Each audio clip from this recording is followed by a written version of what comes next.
with the spotting scope on it. I'm on my roof, and hopefully reception stays okay. We've had internet problems today. But I'm waiting for a phone call from the neighbor who is on his way to check this fire out and get a location. Luckily, it looks smaller now. It had grown.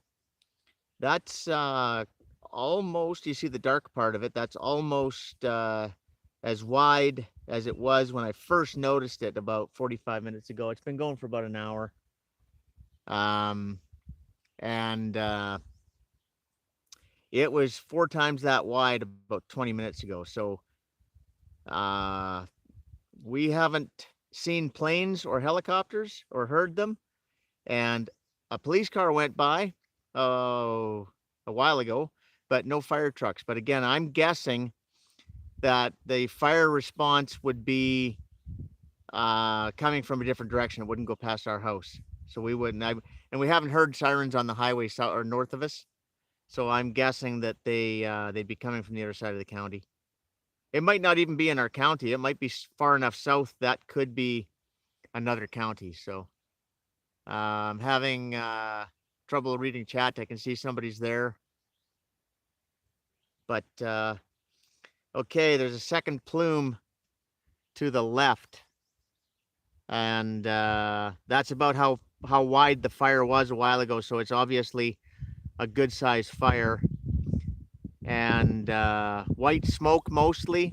It's dark going up, but it's not black. It's just so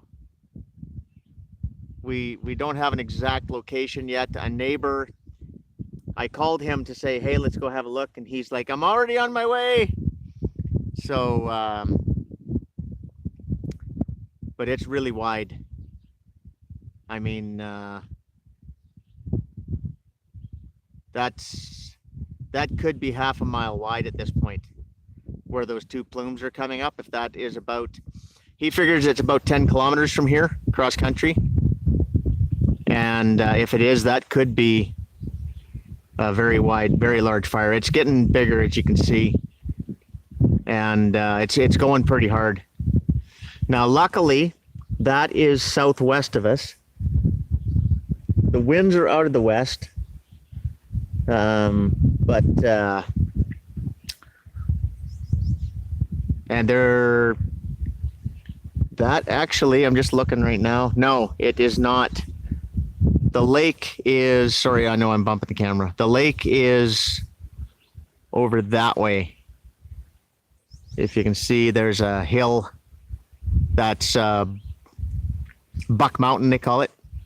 That's an Ontario mountain. It's about the size of a plowshare, so they call it a mountain in Ontario. Here in Alberta, we don't know why they call it Buck Mountain. It's Buck Hill, and that's where Buck Lake is, and that fire is way over there. So there's not a lake in between us that I know of, unless there's other wet spots over there, but I haven't seen any. Sorry, I know I'm shaking the tablet, and it's really hard to read chat. Just one sec, just let me, yeah,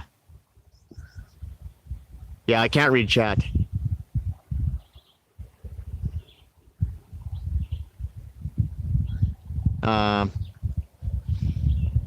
Okay, so yeah.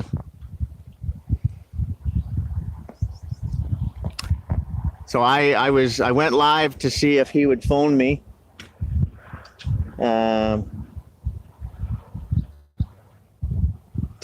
give an update. Oh, sorry. Hang on, let me move things here. The tripod is shifting on me. Sorry, folks. There we go.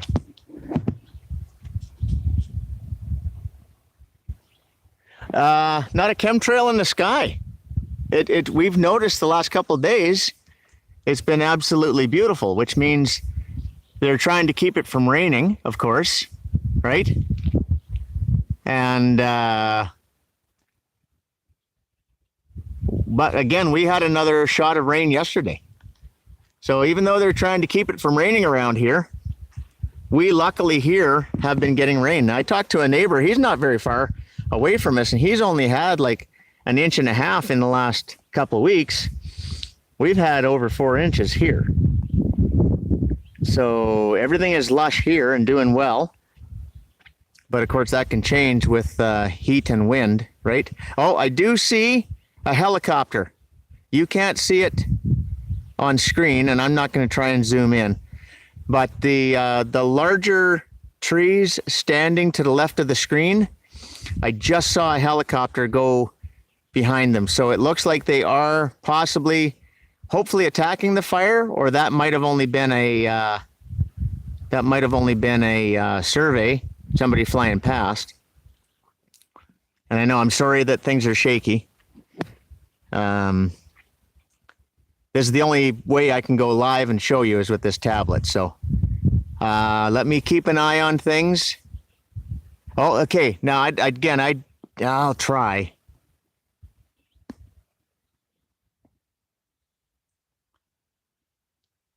Can you see the helicopter? It's behind the smoke from us right now. The smoke is in between. There's the helicopter coming out the right side. So let's keep an eye on it. I know it's shaky, I'm sorry. Keep an eye on it and see if it heads to the lake. Okay. You know what, folks? There's a truck coming down the road. It might be the neighbor. And just keeping an eye on things.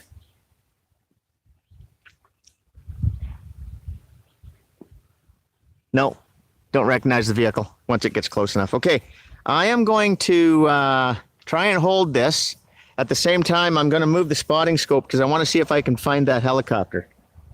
So I'm kind of doing two crazy things at once here.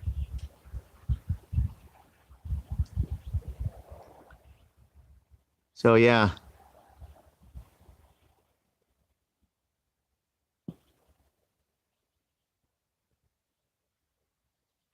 Sorry, folks, I know.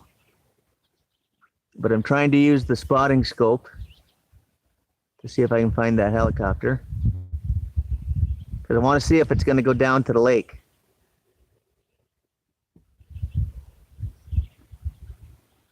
So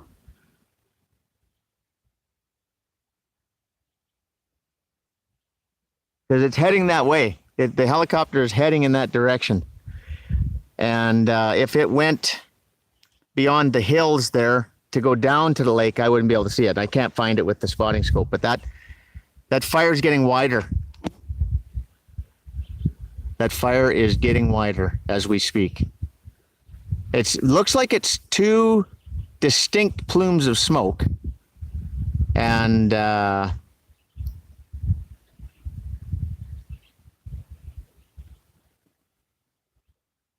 not one big solid fire, but that depends on what fuel it has too and what the situation is. But the plume to the left is darker and straighter up, so it's a hotter fire. But the plume to the right, you'll see it now if you can watch, but there's a dark plume coming up from it, so there's more heat, so it's got into some fuel. So, but that fire is getting bigger again. So I'm going to end the shaky camera torture of my viewers, and I'm going to go get the camera and put it on the tripod and record, so I can do a video later and show stuff that's not so shaky, and other stuff people have been sending me about something. So we'll go from there. All right, folks, that's it for now. Sorry, I know, shaky. Okay.